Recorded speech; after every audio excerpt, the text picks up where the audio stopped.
안녕하세요. 경목사TV 말씀 소통입니다. 오늘은 우리가 성경 말씀들 중에 나는 정말 이 말씀은 죽었다 깨어나도 지키기 힘들겠다. 이제 이런 말씀들을 가지고 제가 함께 말씀을 나누려고 하는데요. 그 중에 하나가 데살로니가 전서 5장 16절 말씀입니다. 어떤 말씀입니까? 항상 기뻐하라. 여러분 항상 기뻐하라고 하나님께서 말씀하셨는데 여러분 어떤 상황에서도 여러분 항상 기뻐하실 수 있습니까? 저는 처음에 이 말씀을 읽을 때 이 기준, 관점을 세상적인 관점에다 두고 읽으니까 절대로 정말 지킬 수 없는 말씀일 것 같더라고요. 그래서 오늘은 이제 이 말씀을 가지고 우리가 그러면 어떻게 지킬 수 있는가, 이제 그 부분에 대해서 함께 말씀을 나누려고 합니다. 여러분, 우리가 사실은 하나님의 자녀로서는 하나님이 하신 말씀을 다 지키며 살아가는 것이 사실 도리입니다. 그런데 우리가 연약하다 보니까 인간의 의지로는 지키지 못하는 말씀들이 많이 있습니다. 이제 그 중에 저 같은 경우는 원수를 사랑하라.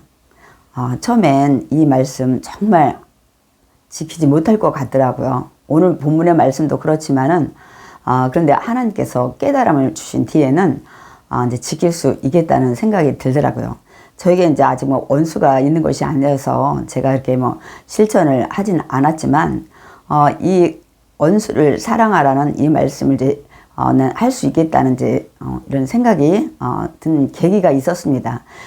제가 이제 영상을 정말 미운 사람이 생겼을 때 우리 어떻게 해야 되는지 좀 그것을 올린 적이 있었거든요. 하나님께서 이제 저에게 깨달음을 주셨기 때문에 제가 그 영상을 좀 올려 드렸었는데요. 제가 이제 마태복음을 이제 강의하는 중에 이 말씀이 있었습니다, 여러분. 그 마태복음 6장에 보면 이 말씀하고 있어요. 우리가 많이 알죠. 내가 형제에게 원망 들을 만한 일이 있으면 어떻게 하라고요? 그 예물을 제단에 놓고 가서 화해하고 와서 예물을 드리라는 말씀이 있습니다. 제가 이 말씀 강의할 때 마음에 많이 찔리더라고요. 또 한 말씀은 그 뒤에 바로 또 이 말씀을 좀 하고 있습니다. 너희가 사람의 잘못을 용서하면 너희 하늘 아버지께서도 너희 잘못을 용서하시려니와 그런데 너희가 사람의 잘못을 용서하지 아니하면 너희 아버지께서도 너희 잘못을 용서하지 아니하시리라. 여러분 이 말씀 여러분 읽어보셨나요? 제가 이 마태복음 5장과 6장의 말씀을 제가 읽다가 말씀을 가리키는 입장에 목회자로서는 있지만 제가 지키지 못하니까 이 말씀 전할 때 참 부끄럽더라고요. 양심의 가책도 느끼고 그래서 이제 하나 앞에 이제 기도를 했죠. 하나님, 제가 이런 말씀들을 가리키면서 저는 지키지 못하고 있으니까 양심에 참 가책이 많이 느껴집니다. 이제 기도를 하면서 하나님, 저도 미운 사람이 있지 않습니까? 근데 그 미운 사람 어떻게 해야 제가 용서를 할 수 있을까요? 이제 기도를 이제 했죠. 그때 하나님이 이제 깨닫게 해주신 말씀이 창세기 1장 31절 말씀입니다. 제가 전에 영상 때도 한번 여러분한테 이제 말씀을 드렸는데요. 그래도 오늘 다시 한번 좀 우리가 말씀을 나누면서 제가 원수까지도 사랑할 수 있겠다는 마음이 든 계기가 된 것을 좀 말씀을 드릴게요. 이 창세기 1장 31절에 하나님이 지으신 그 모든 것을 보시니 보시기에 심히 좋았더라. 뒤에 말씀이에요. 하나님이 다 모든 것을 만드셨는데 하나님 보시기에 심히 좋았더라는 것은 이게 선하게 지어진 것을 말씀을 하고 있죠. 근데 하나님께서 이 말씀을 가지고 어떤 깨달음을 주셨냐면 너가 미워하는 그 사람은 원래 하나님이 심히 보이시기에 좋게 지었던 사람이다. 그런데 죄가 들어감으로 말미암아 지금 그 사람이 너한테 했던 모든 행동은 죄의 결과이다.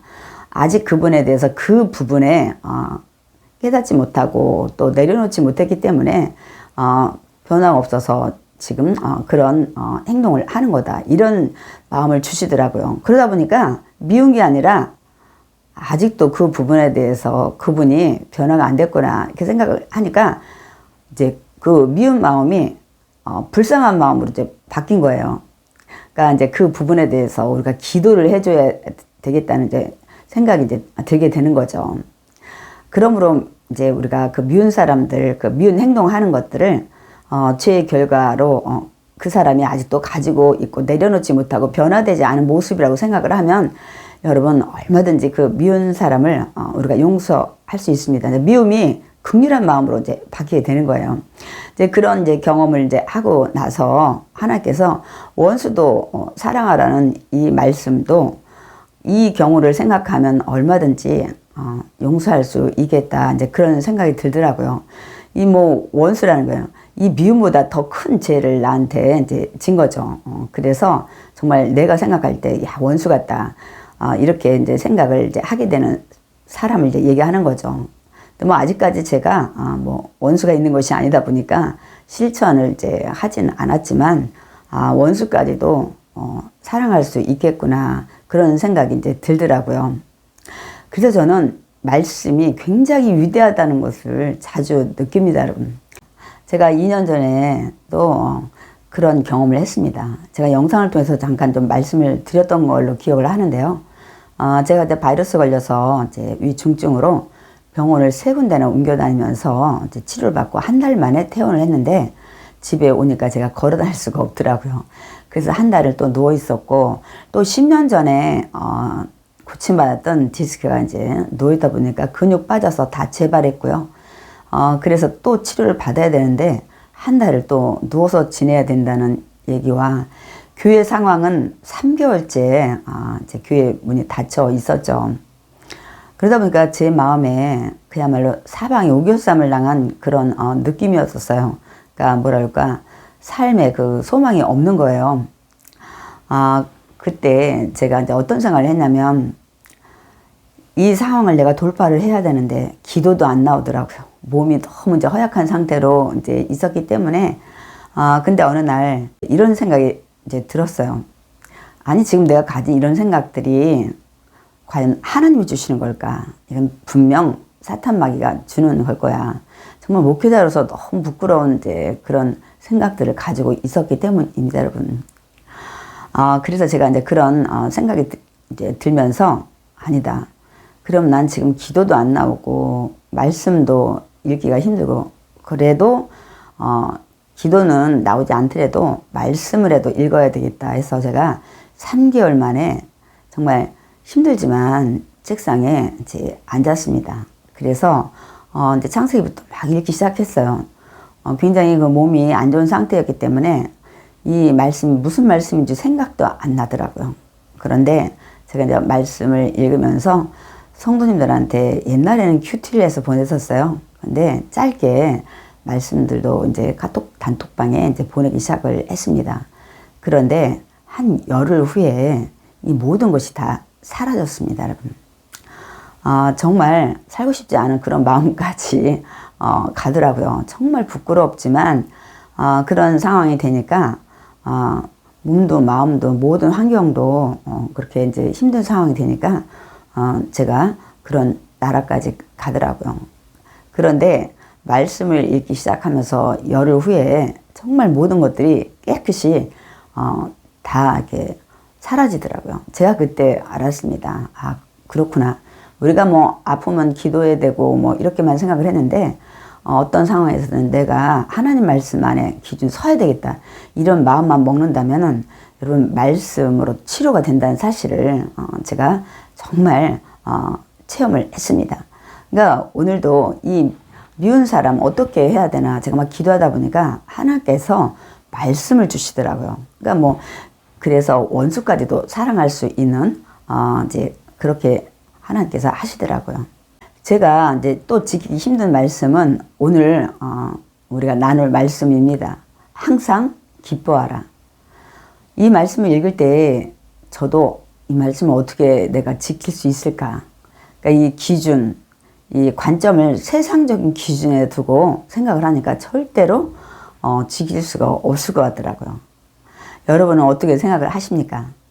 그러니까 만약에 항상 기뻐하라. 이랬을 때 우리가 기뻐하지 못할 일들이 너무나도 많이 있죠. 첫 번째는 정말 가족들이 이제 먼저 이제 가시게 됐을 때, 그러니까 죽음을 맞이했을 때 여러분 우리가 기뻐하지 못합니다, 여러분. 부모님이 세상을 떠나고 또 배우자가 먼저 세상을 떠나고 아니면 자녀가 부모보다 먼저 떠났을 때 우리가 과연 그 순간에 기뻐할 수 있을까, 이제 그런 생각을 하게 됐습니다. 도저히 우리 기뻐할 수 없는 거잖아요, 그 상황이. 또한 두 번째, 여러분 우리가 생각지 않은 그 불치병을 이제 진단 받았을 때 과연 그 상태에서도 우리가 기뻐할 수 있을까, 정말 기뻐할 수 없는 상황이죠. 또 이제 세 번째는 이 가지고 있던 재산이 갑자기 뭐 부도가 나든지 사기를 당하든지 했을 때 완전히 이 재산을 다 잃었을 때 과연 우리는 기뻐할 수 있을까? 제가 이제 한 세 가지 예만 들었지만 그 외에도 우리 얼마나 많이 있습니까? 그때 과연 나는 그 순간에 그런 상황에 기뻐할 수 있을까? 저도 제 자신한테 반문을 좀 한 적이 있습니다. 야, 이거 난 도저히 지킬 수가 없는 말씀인 것 같다. 제가 그럴 때가 있었습니다. 그래서 말씀을 읽고 묵상하면서 제가 항상 느끼는 것은 이게 말씀만 이렇게 막 가리키면서 자기는 지키지 못할 때 그거는 여러분 결코 하나님이 기뻐하지 않을 것 같더라고요. 어쨌든 우리는 주신 말씀을 이제 지킬 수 있도록 우리가 이제 최선을 다해야 되겠죠. 그래서 오늘 이 말씀 항상 기뻐하라를 어떻게 하면 지킬 수 있을까? 제가 이제 많은 설교도 사실 들어봤어요. 근데 많은 정말 큰 교회 목사님들도 그냥 뭐 항상 기뻐하라, 뭐 쉬지 말고 기도하라, 범사에 감사하라, 뭐 이런 말씀들을 이제 묶어서 설교를 보통은 다 하시는데요. 항상 기뻐하라. 그래서 뭐 어떤 상황에서도 그냥 자꾸만 기뻐하고 웃어라. 웃으면 뭐, 뭐 엔돌핀이 얼마큼 나온다. 뭐 이런 것들, 항암 치료가 된다. 이런 말씀들이 많이 있더라고요. 그래서 저는 이제 이걸 지켜내야 되는데 어떻게 해야 지켜낼 수 있을까 하고 제가 성경을 좀 더 깊이 이제 살펴봤습니다. 이제 보통 이 말씀 하기 전에 이제 우리가 그러니까 전 기록 내용을 이제 우리가 읽어보는 것이 가장 도움이 됩니다. 그래서 이 항상 기뻐하라, 이 데살로니가전서기 5장 16절 이전에 그래서 4장부터 제가 읽기 시작을 했습니다. 그런데 데살로니가전서 그 4장부터 제가 읽다 보니까 이런 말씀들이 기록이 되어 있더라고요. 그 주의 강림과 죽은 자들이 이제 부활한다는 말씀을 먼저 하셨더라고요. 그래서 형제들아, 자는 자들에 관해서 너희가 알지 못함을 우리가 원하지 아니하노라 하면서 사도 바울이 이 죽은 자들이 예수님이 오셨을 때 먼저 살아난다는 이런 말씀을 통해서 서로 위로받기를 원한다는 그 말씀을 이제 하고 있습니다, 여러분. 그 다음에 이제 시기에 대해서는 아무도 모르니까, 그러나 그 주님이 오시는 날 이 도적같이 오기 때문에 항상 영적으로 깨어 있어라.